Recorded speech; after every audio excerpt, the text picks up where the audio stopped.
തമിഴ്നാട്ടിലെ നിയമസഭാ തെരഞ്ഞെടുപ്പിന്റെ ഭാഗമായി ഇടുക്കി അതിർത്തിയിലെ തമിഴ്നാടൻ പ്രദേശങ്ങളിൽ കനത്ത പോലീസ് സന്നാഹം.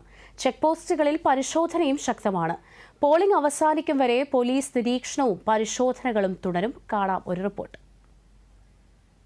നിയമസഭാ തെരഞ്ഞെടുപ്പിനോടനുബന്ധിച്ച് തമിഴ്നാട്ടിൽ കനത്ത പോലീസ് സന്നാഹമാണ് ഒരുക്കിയത്.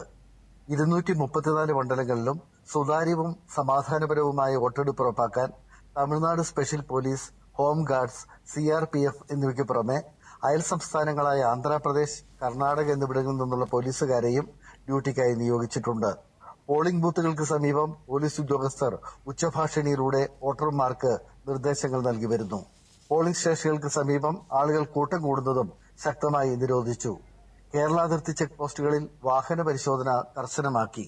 ഇടുക്കി ജില്ലാതിർത്തിയിലെ 4 ചെക്ക് പോസ്റ്റുകളിലും ഇന്ന് പുലർച്ചെ മുതൽ പരിശോധനകൾ ശക്തമാണ്.